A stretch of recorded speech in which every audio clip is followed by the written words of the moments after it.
Hello students, अगर आप लोग बीए फर्स्ट सेमेस्टर में हैं और इंग्लिश लिटरेचर पढ़ते हैं तो आज की ये वीडियो आप लोगों के लिए बहुत इंपॉर्टेंट है। आज की वीडियो में हम लेकर आ गए हैं BA first semester English literature का very important long question answer, जो हर साल आपके लॉन्ग क्वेश्चन में पूछा जाता है हर यूनिवर्सिटी के एग्जाम में।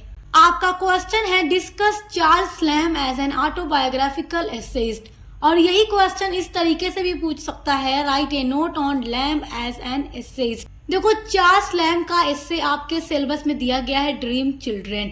वो एक ऑटोबायोग्राफिकल एस्से है और चार्ल्स लैम्ब जो थे वो ज्यादातर ऑटोबायोग्राफिकल एस्से ही लिखा करते थे। ऑटोबायोग्राफिकल मतलब तो आप जानते ही हो, आत्मकथा होता है, यानी ऐसा एस्से जिसमें राइटर अपनी ओन लाइफ को इंक्लूड कर देता है। तो चार्ल्स लैम्ब अपने बहुत सारे एस्सेज में अपने खुद की लाइफ को इंक्लूड कर देते थे, तो इसलिए इन्हें ऑटोबायोग्राफिकल एसेइस्ट कहा जाता है। तो इस चीज को आपको डिस्कस करना है, पूरा लिखना है कि कैसे ये ऑटोबायोग्राफिकल एसेइस्ट थे। और ऐसे अगर क्वेश्चन पूछे write a note on Lamb as an essayist, तो चाहे क्वेश्चन ऐसे पूछे या ऐसे पूछे, बात तो एक ही है, आप कैसे अपना आंसर लिखेंगे चलिए आपको बताते हैं।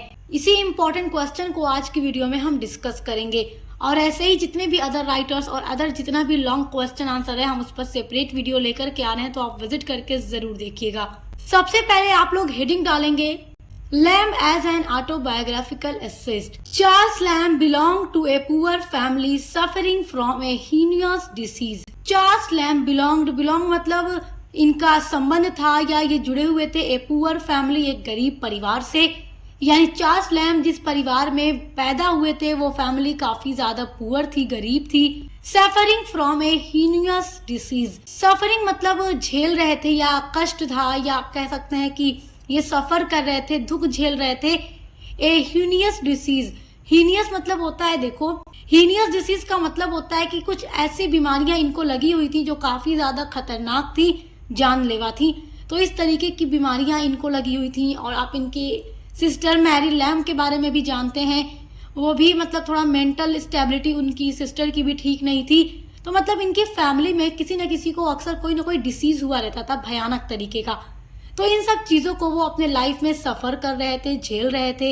ही had to give up his education in early age. He had to give up, give up मतलब होता है छोड़ना, हिज एजुकेशन मतलब अपनी शिक्षा, इन अर्ली एज यानी शुरुआती जीवन में, मतलब इन्होंने अपनी एजुकेशन बहुत ही जल्दी कम एज में ही छोड़ दी थी। इन टीन एज, जब ये टीन एज में थे यानी किशोरावस्था में थे, he became a clerk. He became, वो बन गए, ए क्लर्क टू अर्न, अर्न मतलब होता है कमाने के लिए, लाइवलीहुड मतलब आजीविका। तो ये इतनी पुअर फैमिली से बिलोंग करते थे कि इनके पास पैसे नहीं थे, रुपए पैसे नहीं थे जिसको अर्न करने के लिए, कमाने के लिए ये क्लर्क बन जाते हैं अपनी टीन एज में ही, ताकि ये कुछ कमा सके मनी और अपने फैमिली को अच्छे से रख सके, अपने जीवन को अच्छे से गुजार सके।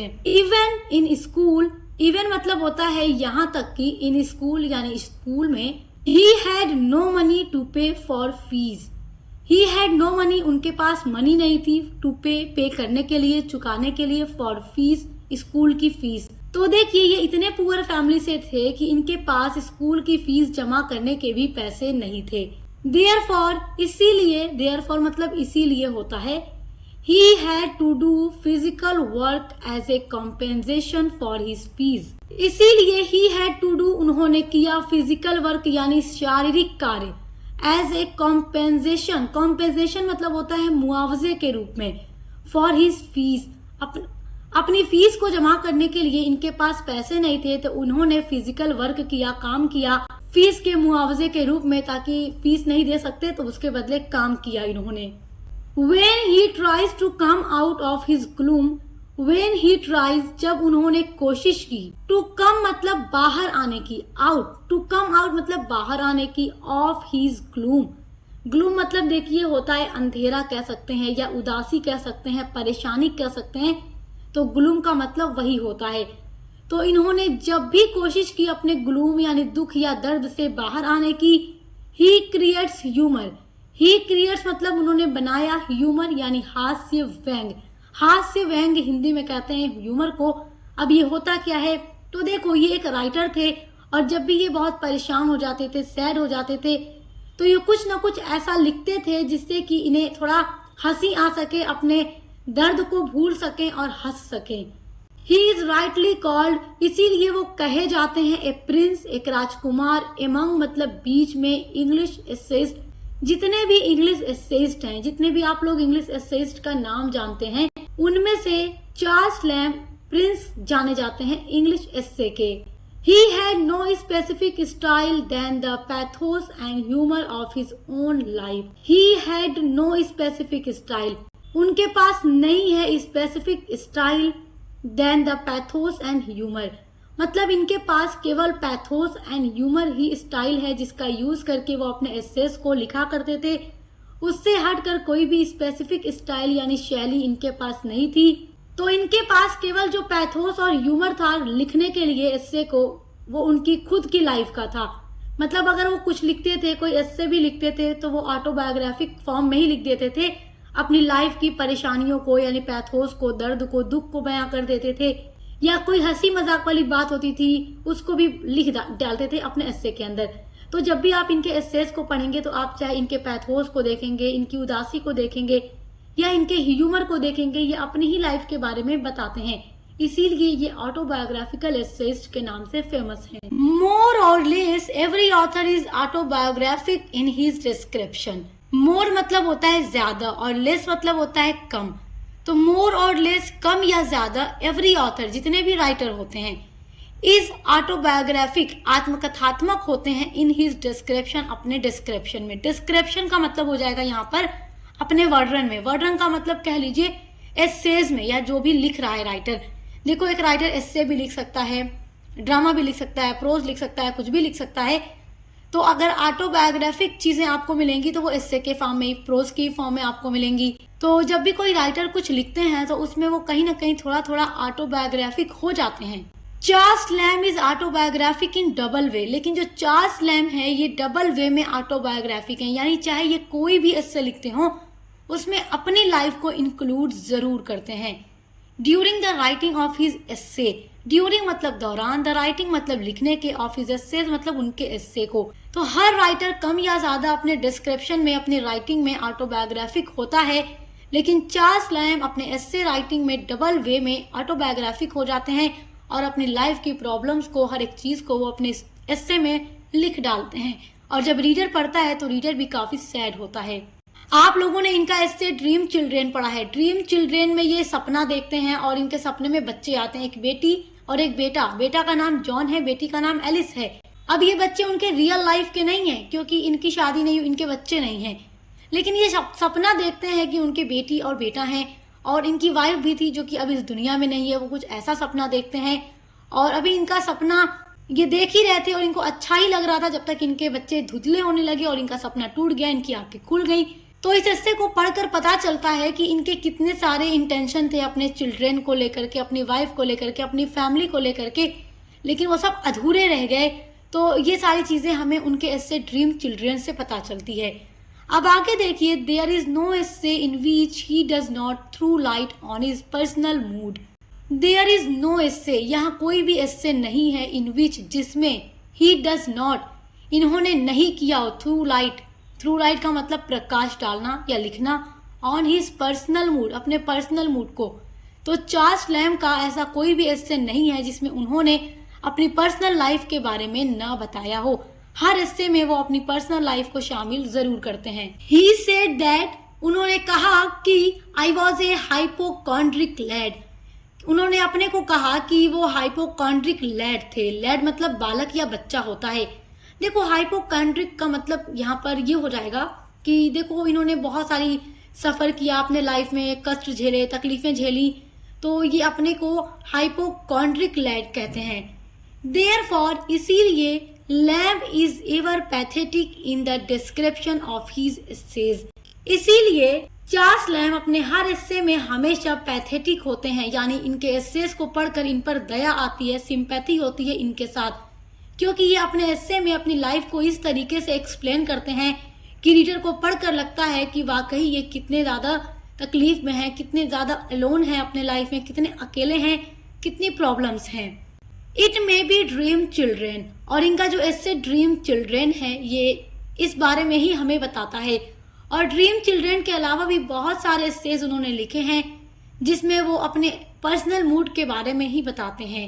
ही in this essay describes his own mood with the important information of his own family. इनका जो एसे ड्रीम चिल्ड्रन है उसमें उन्होंने डिस्क्राइब किया है यानी वर्णन किया है हिज ओन मूड। ओन मतलब अपना खुद का, मूड मतलब जो मनोदशा है, जो हमारा मूड है, हमारा जो मूड होता है।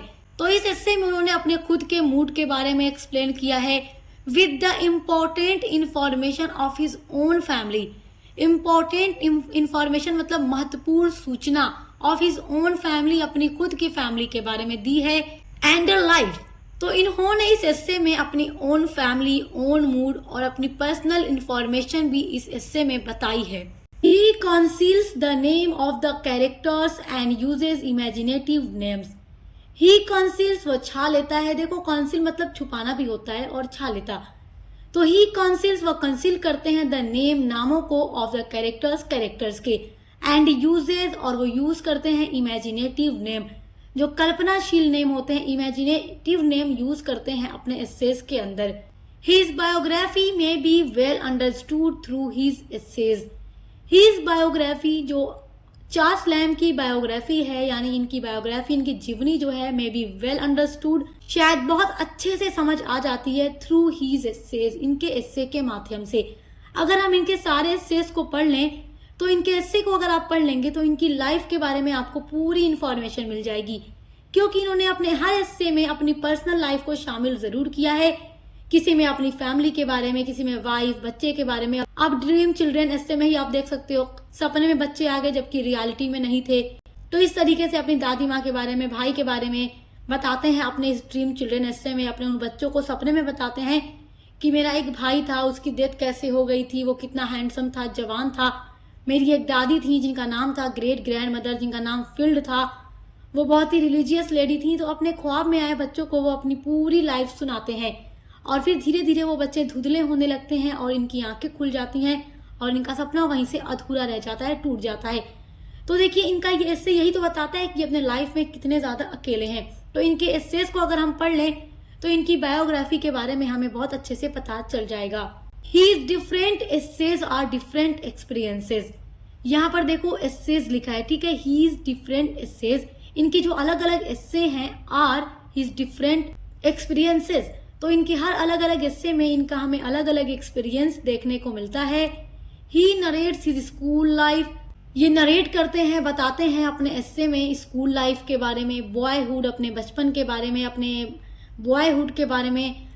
एंसेटर्स मतलब होता है पूर्वजों के बारे में, तो अपने पूर्वज के बारे में, जैसे इस एस्से के अंदर ड्रीम चिल्ड्रन के अंदर ये अपने भाई के बारे में, अपनी दादी माँ के बारे में बताते हैं। और ऐसे ही बहुत सारे अपने एस्से में ये अपने पूर्वजों के बारे में बताते हैं। Intention to have wife and children, intention मतलब होता है इरादा, तो अपने बीवी बच्चों के इरादे के बारे में बताते हैं। अब देखो ड्रीम चिल्ड्रन पढ़ के लगता है कि हाँ इन्हें बीवी बच्चों का शौक था, इनकी ख्वाहिश थी बीवी हो, बच्चे हों, लेकिन नहीं थे। तो ये ड्रीम ही देख लेते हैं और सपने में ही इनका परिवार हो जाता है, तो उस बारे में बताते हैं। और जिससे पता चलता है कि चार्ल्स लैम कितने ज़्यादा अकेले थे। Disease in the family and love for ancient things, और ये अपनी फैमिली में बीमारियों के बारे में बताते हैं। जैसे इनकी जो सिस्टर मैरी लैम थी जो कि मेंटल तरीके से ठीक नहीं थी, मेंटल स्टेबिलिटी उसकी ठीक नहीं थी और उसका पूरा ख्याल चार्ल्स लैम खुद रखते थे। और अपनी बीमारी के बारे में भी अपने एस्सेज के अंदर वो बताते हैं।